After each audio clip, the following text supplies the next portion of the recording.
श्री शिवाय नमस्ते हम दोस्तों, आज की वीडियो में जानेंगे बट सावित्री व्रत कब है, क्या पूजा विधि है, क्या करना चाहिए क्या नहीं करना चाहिए, क्यों धागा बांधा जाता है, जो बड़ का पेड़ होता है, और क्या भूलकर भी कार्य नहीं करने चाहिए। सभी चीज़ें इस वीडियो में बताऊंगी। वीडियो के लास्ट तक बने रहिएगा। अच्छी लगे तो लाइक सब्सक्राइब जरूर कर लीजिएगा, बाद में आप भूल जाते हैं।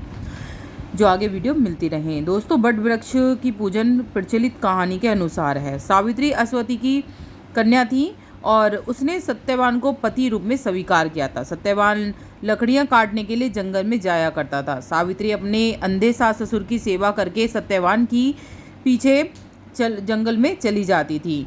एक दिन सत्यवान को लकड़ियां काटते समय चक्कर आ गया और वह पेड़ से उतरकर नीचे बैठ गया। उसी समय भैंसे पर सवार होकर यमराज सत्यवान के प्राण लेने आए। सावित्री ने उन्हें पहचाना और सावित्री ने कहा कि आप मेरे सत्यवान के प्राण ना लें। यम ने मना कर दिया, मगर वह वापस नहीं लौटी।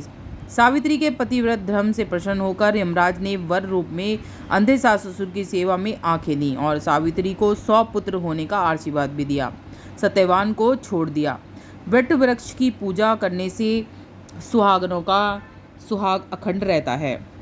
बट सावित्री व्रत को करने के लिए प्रातःकाल स्नान करना चाहिए। वट वृक्ष के नीचे सावित्री, सत्यवान और यमराज की मूर्ति स्थापित करनी चाहिए। यदि आप पर मूर्ति ना हो तो आप इनकी पूजा मानसिक रूप से भी कर सकते हैं। वट वृक्ष की जड़ में जल जरूर डालना चाहिए। फूल, धूप, मिठाई से वट वृक्ष की पूजा करनी चाहिए। कच्चा सूत लेकर वट वृक्ष की परिक्रमा करते हुए इसके तनों से सूत लपेटते जाएं। 7 बार परिक्रमा करना अच्छा माना जाता है। इसके अलावा हाथ में भीगा चना लेकर सत्यवान और सावित्री की कहानी सुननी चाहिए। फिर ये भीगा चना, कुछ धन और वस्त्र अपनी सास को देकर उनसे आशीर्वाद लेना चाहिए। और क्या चीज़ें नहीं करनी चाहिए। दोस्तों, आपने देखा होगा जैसे ही वट सावित्री का व्रत आता है, लोग क्या करते हैं, वट वृक्ष की जो टहनियाँ होती हैं उन्हें तोड़ना शुरू कर देते हैं। लेकिन उस दिन तो भूल कर भी वट वृक्ष की टहनियाँ नहीं तोड़नी चाहिए। कोई वट वृक्ष का आपके घर के समीप हो, मंदिर में हो, कहीं पर भी हो, आप उसकी पूजा उसके नीचे ही करनी चाहिए। ज़्यादातर मान्यता होती है कि जितना बड़ा पेड़ होता है, जितना मतलब आपको छाया देने वाला पेड़ होता है वट वृक्ष का, उसकी पूजा बहुत ही अच्छी मानी जाती है। तो वहीं पर ही आपको पूजा करनी चाहिए। इससे आपको दोष लगता है कि आप टहनियाँ तोड़ तोड़ कर अपने घर में लाते हैं। अपने सुहाग की लंबी कामना के लिए बट सावित्री अमावस जो होती है उसमें पूजा करें। और पूजा के दौरान दोस्तों, जो भी आपने थोड़ा बहुत निकाला है उसमें से गाय को ज़रूर दें। इस दिन गाय को देने से बहुत ही ज़्यादा जो हमारी परेशानियां होती हैं वो भी ख़त्म होने लगती हैं। जो भी पूरी निकाली है, पूड़े निकाले हैं, कुछ भी हो आपके पास, तो थोड़ा सा गाय के लिए भी ज़रूर निकाल दें। और क्यों लपेटा जाता है, धागा क्यों लपेटा जाता है, तो दोस्तों हिंदू धर्म की मान्यताओं के अनुसार बरगद को देव वृक्ष माना गया है। ऐसे में मानते हैं कि बरगद के पेड़ में ब्रह्मा, विष्णु, महेश और सावित्री भी निवास करते हैं।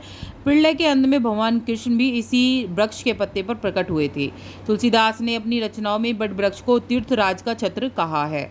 यह वृक्ष न केवल हिंदू मान्यताओं में पवित्र है, बल्कि ये दीर्घायु वाला भी है। इसलिए लंबी आयु, शक्ति और धार्मिक महत्व को ध्यान में रखकर इस वृक्ष की पूजा की जाती है। इसमें धागे बांधने से ये महत्व होता है कि आपके पति की अखंड जो है उम्र होती है, और 7 बार बांधने से 7 जन्मों तक का आपको अपने पति के साथ मिलता है। इसलिए ये धागा बांधा जाता है। इससे सौभाग्य भी अखंड रहता है। वट वृक्ष की पूजा के लिए आपको क्या क्या करना है। सबसे पहले एक दिन पहले ही आपको मेहंदी जरूर लगानी है। 16 श्रृंगार उस दिन करने हैं।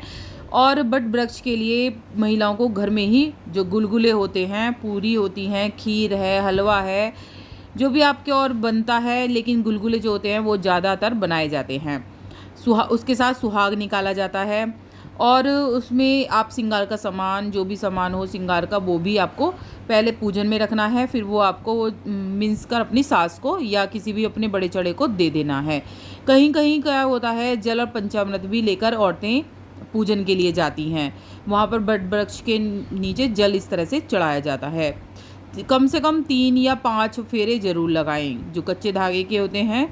और चंदन लेके जाएं, अक्षत लेके जाएं, हल्दी, रोली, फूलों की माला, चूड़ी, बिंदी, मेहंदी, ये सब जो होती हैं ये पति की उम्र बढ़ाने वाली चीज़ें होती हैं। इन सब चीज़ों से आपको जो है बट वृक्ष की पूजा ज़रूर करनी चाहिए।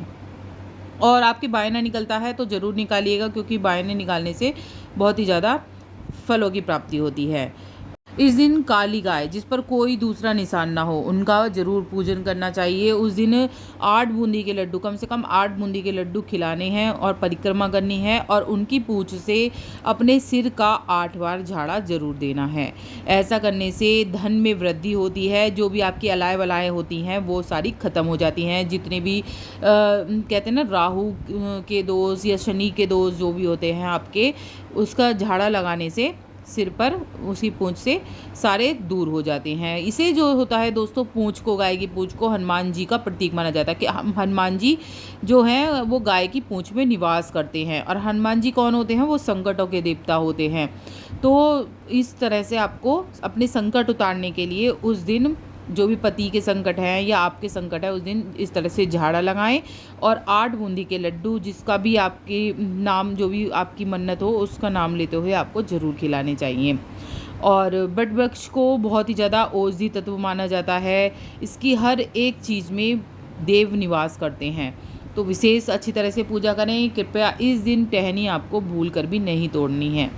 और कब है ये बट सावित्री व्रत दोस्तों? बट सावित्री व्रत 6 जून 2024 और 25 दोनों के ही बताऊंगी मैं। 6 जून 2024 में पड़ रहा है, वहीं 2025 में 10 जून मंगलवार के दिन 2025 में पड़ेगा, 10 जून को। बस इतना ही।